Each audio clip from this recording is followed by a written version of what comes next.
Bienvenidos and welcome, viewers and students. In the last lesson, we have learned about expressing your opinion and views on a given topic and theme. I hope you have been able to learn the same and internalize the expressions which are important and useful in communicating your point of view to the interlocutor. In today's session, we shall look at some important expressions which are necessary for asking things and in the formulation of questions and responding to them. We shall learn the direct and indirect object pronouns in Spanish, which are used a lot in day-to-day communications. In everyday life, you may be required to ask or inquire about certain things for your daily use. Let's take a look at the following conversation between a client and a salesperson at a clothes shop. María, la dependienta. Juana, la clienta. Juana: Buenos días. María: Buenos días, señora. ¿En qué puedo servirle? Juana: Quería una camiseta para mi sobrina. María: ¿Qué talla tiene? Juana: Una 40, pero ahora está un poco más delgada. No sé. María: Bueno, ¿y de qué color? Juana: Pues no sé. Fácil de combinar, azul o blanco. María: ¿Esta? Juana: Sí, esta es perfecta. Si hay problemas, ¿puedo cambiarla? María: Claro, con el ticket de compra. Juana: Muy bien. ¿Cuánto es? María: 25 euros. Juana: Aquí tiene. Muchas gracias. María: A usted. I'm sure that you followed the conversation quite well, isn't it? In the conversation, Juana, the client, wants to buy a t-shirt for her niece. Then Maria, the salesperson, asks about the size and color of the t-shirt. And finally, the client asks if she can change the cloth if there is any problem. To which she replied that of course you must be knowing the expression claro in English is of course. Claro. She can change it with the receipt. The conversation ended with paying for the cloth and thanks. In the conversation, you have observed that le and la are used. Le referring to the señora and then la for camiseta, the t-shirt. These types of pronouns are called object pronouns as they are normally used as a grammatical object, either as a direct or indirect object of a verb or as an object of a preposition. Object pronouns are of two types in Spanish: direct object pronouns and indirect object pronouns. Below is the list of direct object pronouns and indirect object pronouns in Spanish. Direct object pronouns: person, number, singular, plural. First, me for singular, nos for plural. Second person, te for singular, os for plural. Third person, lo or la for first person singular and los or las for first person plural. Indirect object pronouns: for first person, me for singular, nos for plural. In second person, te for singular, os for plural. And in third person, le for singular and les for plural. In English, we use the same pronouns for both direct and indirect objects. In Spanish, as you can see the above table, both types of object pronouns are the same except in the third person. The third person singular direct object pronouns are lo for masculine and la for feminine, while in the plural they are los and las. But the indirect object pronouns are le and les in the singular and plural respectively. No distinction is made according to gender.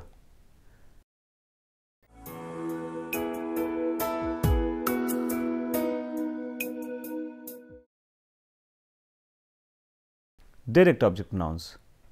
Direct object pronouns are those pronouns that represent the nouns directly acted upon by the verb. Indirect object pronouns stand for the noun, that is the recipient of the verb's action. In Spanish, a verb may have no object, a direct object only, or both direct and indirect objects. The following examples will make it clearer.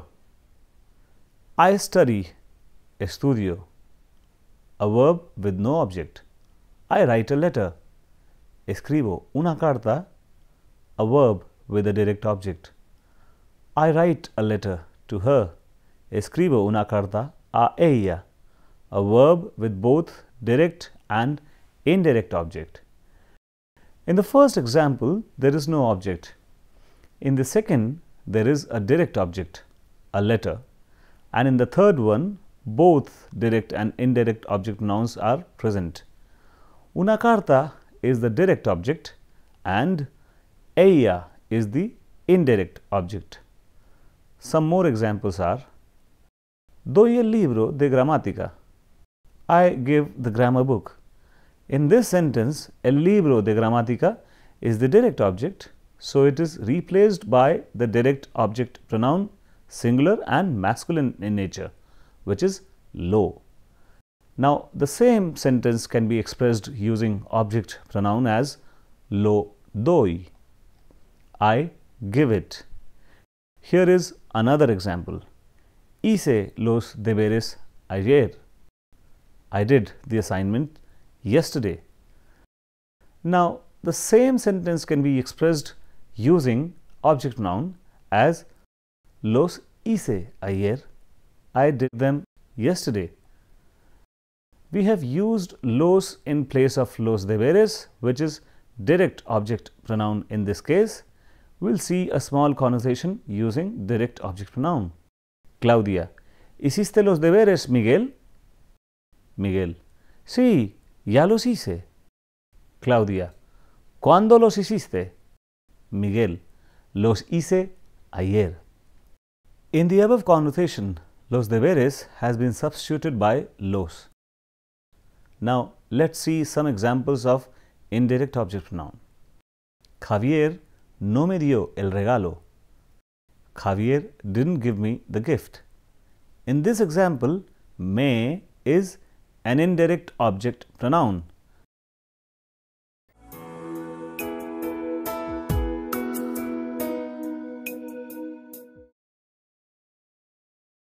Now, let's see the positioning of the pronouns, because in Spanish they are placed before the verb, unlike in English. There are 5 places an object pronoun may be placed in a sentence in Spanish: directly before a conjugated verb, tacked on to the end of an infinitive of a verb, thus forming a longer word. Third, with the command, imperative form. Here there are 2 possibilities: A, tacked on to the end of a command, which is imperative form. Second, before a negative command. Fourth, tacked on to the end of a present participle ing form, which is the gerund form. First, directly before a conjugated verb. We can use both a direct object pronoun and an indirect object pronoun in the same sentence. Both of the object pronouns are going to be placed in front of the verb, but we need to pay attention to the order. The indirect object is always going to come in front of the direct object. Therefore, the sentence order will be subject plus indirect object pronoun plus direct object pronoun plus verb. For example, mi madre me los regaló. My mom gave them to me. In this example, me and los are indirect and direct object pronouns respectively. Another example: ¿Quién te regaló el anillo? Who gifted you the ring? Mi novio me lo regaló. My fiancé gifted it to me. In the above example, me and lo are indirect and direct object pronouns respectively. ¿Quién te enseña el español? Who teaches you Spanish? La profesora me lo enseña. The professor teaches it to me. In this one, me and lo are indirect and direct object pronoun respectively. In all the above examples, we have used direct and indirect object pronouns before the verb as per the order indicated earlier, that is, subject followed by indirect object pronoun followed by direct object pronoun followed by the verb. Let's look at the below small conversation for better understanding. Juan, ¿qué estás escribiendo? Pablo, escribo una carta. Juan, ¿a quién estás escribiéndola? Pablo, se la escribo a mi madre. Juan, oh, vale. In English, this will be, Juan, what are you writing? Pablo, I am writing a letter. Juan, whom are you writing it to? Pablo, I am writing it to my mother. Juan, oh, okay. In the above dialogue, Juan has substituted la in place of carta while asking the question to Pablo. This la is a direct object pronoun. While responding, Pablo has used both direct as well as indirect object pronoun. Here, the indirect object pronoun le has been substituted by se. Now, let us see substitution of se in place of le and les. In order to avoid alliteration, if we have two object pronouns in a row that begin with the letter L, we always change the first pronoun to se. That means that any time le or les is combined with lo, la, los or las, the le or les becomes se. This rule only applies to L words. Me, te, nos and os are unaffected. And since the indirect object pronoun always comes first in the sentence, you will only ever substitute se for le or les and never lo, la, los or las. Now, second point, tagged on to the end of an infinitive of a verb, thus forming a longer word. The second way to put the object pronouns is to add them to the end of the infinitive or to use them before the verb. For example, no quiero comprarlo or no lo quiero comprar. I don't want to buy it.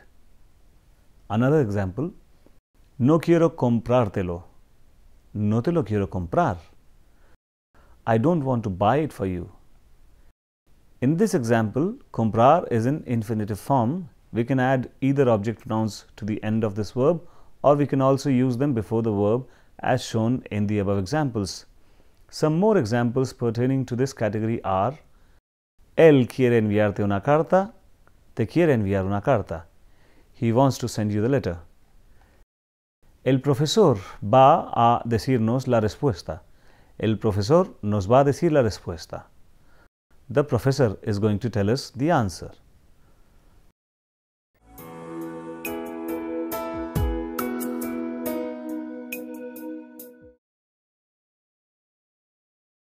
Now, the third point, with the command or the imperative form. Here, the first possibility is that it's tagged on to the end of a command in imperative form. The third way to use the object pronoun in a sentence is to add them to the end of the imperative form of the verbs to the commands. For example, dinos la verdad. Tell us the truth. Cállate, Juan. Shut up, Juan. Llámame mañana. Call me tomorrow. Préstame tu diccionario. Lend me your dictionary. Let's see a small dialogue now. Pablo. ¿Hago la cena? María. Sí, hazla ya. Tengo hambre. Pablo.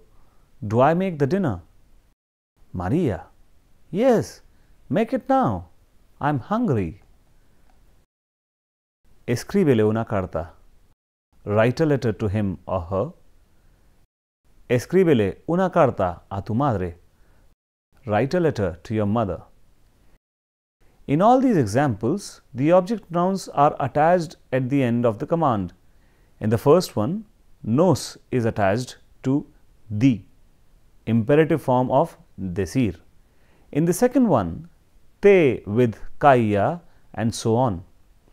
In the last example, le, an indirect object pronoun, has been used which can have all the three translation. But in real communication scenario, this becomes very obvious as to whom this le refers to. But we also use the subject pronoun at the end of the command of this type to make it clearer. For example, escríbele una carta a él. Escríbele una carta a ella. Escríbele una carta a tu madre. The first one being write a letter to him.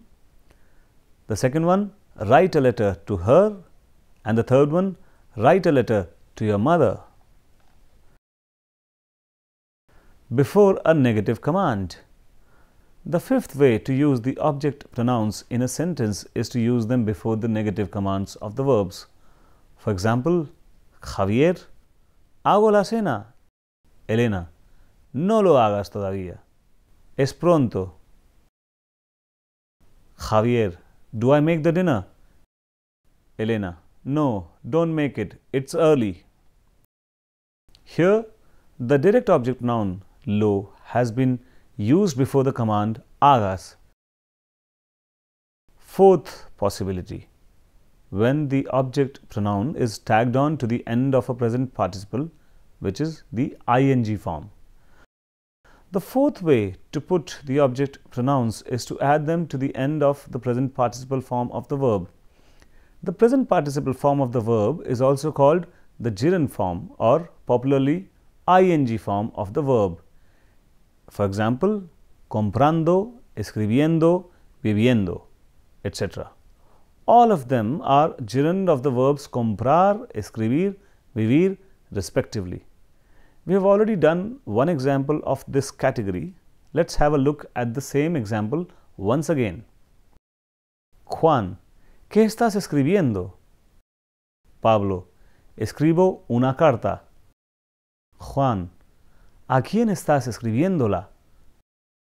Pablo, se la escribo a mi madre.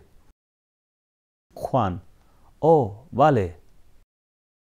Juan, what are you writing? Pablo, I am writing a letter. Juan, whom are you writing it to? Pablo, I am writing it to my mother. Juan, oh, okay. In the above dialogue, Juan has substituted la in place of carta while asking the question to Pablo. This la is direct object pronoun. While responding, Pablo has used both direct as well as indirect object pronoun. Here, the indirect object pronoun le has been substituted by se. The object pronouns, as you can notice, have been used attaching them to the end of the gerund form of the verb. La has been added to escribiendo. Now, let's look at the below paragraph, which is about the instructions of recipe, Spanish omelette, using the verbs and appropriate pronouns. Para hacer tortilla de patatas, pele unas patatas. Córtelas en láminas finas. Eche sal a las patatas y fríalas en aceite muy caliente. Corte un poco de cebolla y fríala con las patatas. Luego, bata 2 huevos y mézclelos con las patatas. Ponga la masa de patata y huevo en la sartén y fríala un par de minutos. Dé la vuelta a la tortilla y cuando esté dorada, póngala en un plato limpio. I want you to translate it for yourselves and try to make it and learn the object pronouns. I hope you would enjoy it. We'll see other usages and more practice of the object pronouns in the next lesson. One more important fact to remember for you is that in Spanish, the indirect object pronoun must refer to a person or animal. To summarize, in today's lesson, we have learned the idea of direct and indirect object pronouns. We also saw some examples explaining these grammatical concepts and how they are used in sentences and conversations. In the next lesson, with some more interesting things, for now, practice these object pronouns and the conversation which we have learnt. That's for today. Gracias. Buena suerte. Adiós. Hasta luego.